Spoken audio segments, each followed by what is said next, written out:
Kembali lagi di Cerita Cinta Channel. Jangan lupa like, comment, and subscribe ya. Terima kasih.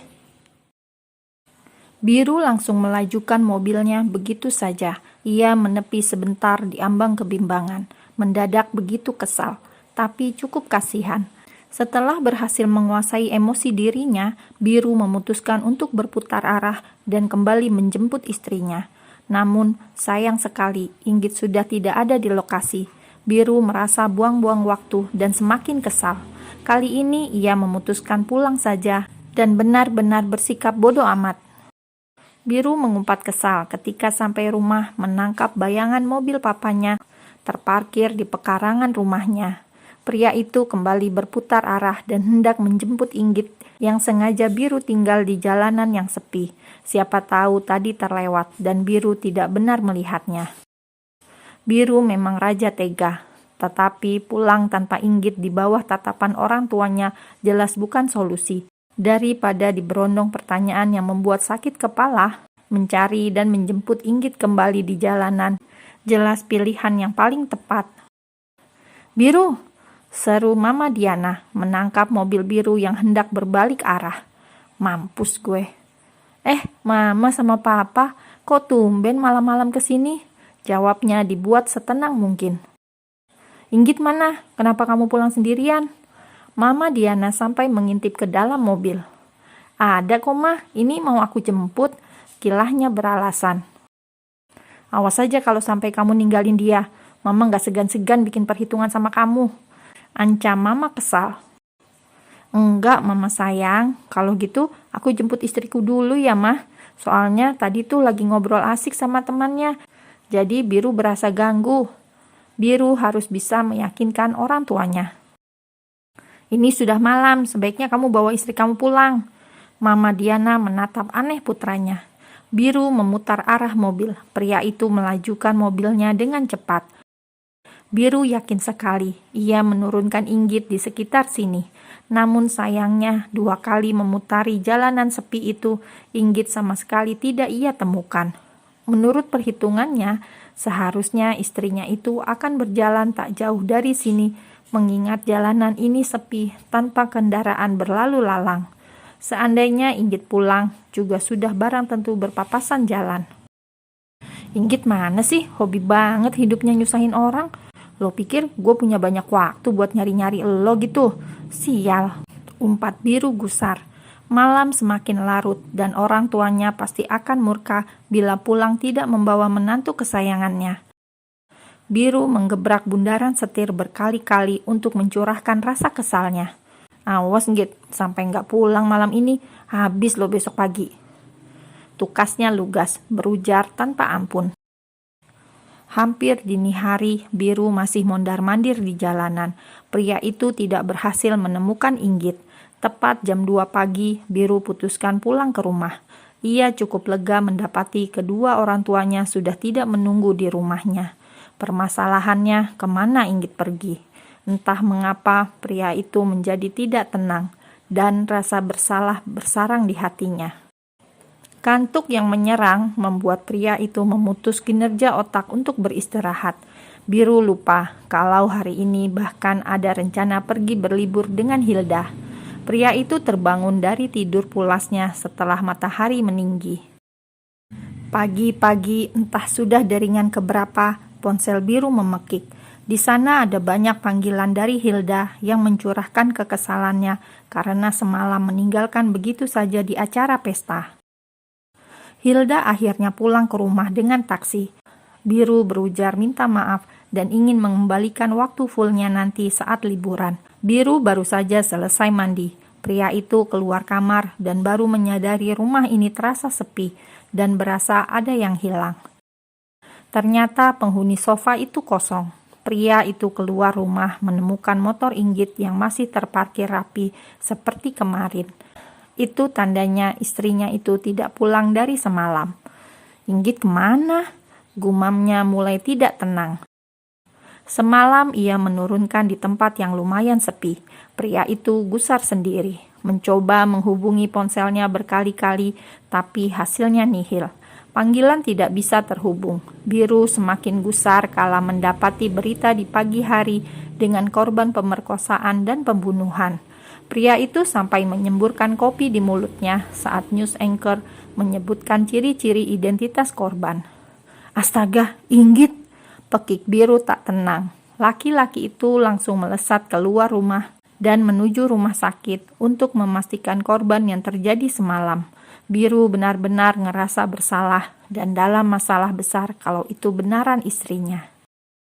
Lain Biru, lain pula Inggit. Mereka sama-sama tidak tenang dalam konteks yang berbeda. Setelah membersihkan diri dari kamar mandi yang lumayan lama, gadis itu hanya berdiam saja, duduk di sofa kamar Ares. Kamu istirahatlah di ranjang, jangan takut, aku punya batasan jika kamu tidak menginginkannya. Tidurlah, biar aku yang berbaring di sofa, ujar pria itu tenang. Inggit bergeming, masih syok dan bingung atas perlakuan lembut Ares terhadap dirinya. Bahkan, Inggit tidak mengira pria itu adalah jenis pria yang begitu pengertian dan penyayang. Hatinya benar-benar tersentuh atas perlakuan hangatnya. Kalau boleh jujur, Inggit sudah mulai nyaman berdampingan dengan pria itu. Ares seharusnya malam ini harus pulang ke rumah, mengingat Bunda Naya akan cerewet sekali menanyakan keberadaannya. Namun, ia tidak tega meninggalkan Inggit yang tidak mau ditinggal karena ketakutan. Inggit belum beranjak sama sekali. Pikirannya masih sibuk berkelana yang entah menerawang hal apa. Ares menggeleng pelan. Pria itu tidak ambil pusing dan langsung mengangkat tubuh Inggit membawanya ke ranjang. Au, desis Inggit pelan saat tak sengaja Ares menyenggol luka di pundaknya. Kamu kenapa? Ada yang luka?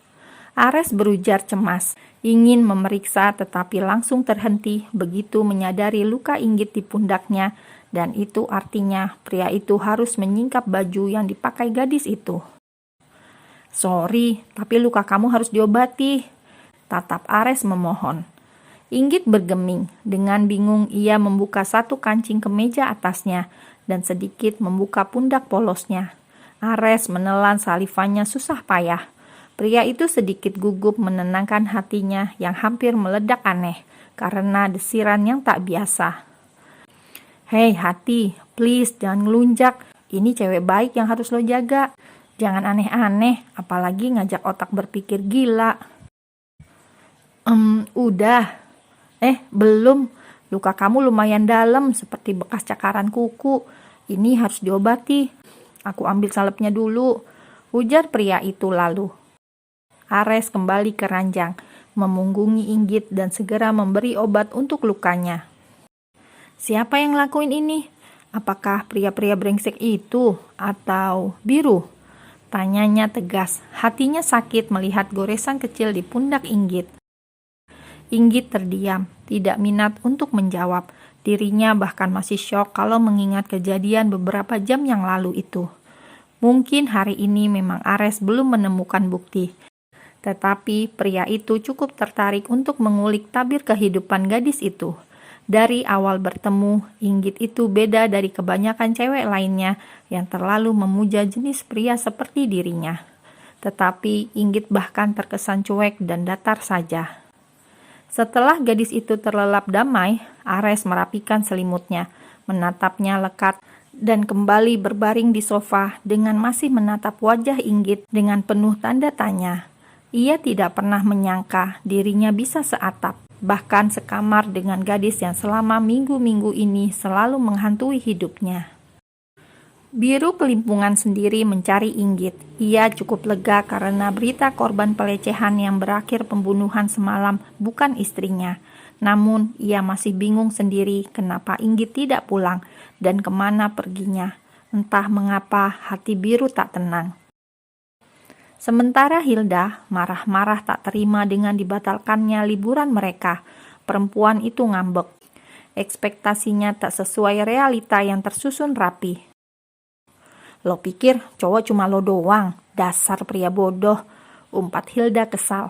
Perempuan itu tetap berjalan sesuai keinginannya. Mungkin bagi Hilda, Biru hanya selingan, yang mana masih bisa dipertahankan sebagai ATM berjalan. Biru ingin sekali bertanya pada Hilda tentang keberadaan Inggit, mengingat mereka sahabat karib. Tetapi pria itu tidak sampai hati bertanya. Takut-takut perempuan itu salah paham atas dasar urusan apa, terlebih kekasihnya itu sedang ngambek. Biru berjanji mengirimkan sejumlah uang saja untuk membuat perempuan itu kembali ceria, menghabiskan waktu yang seharusnya dihabiskan berdua.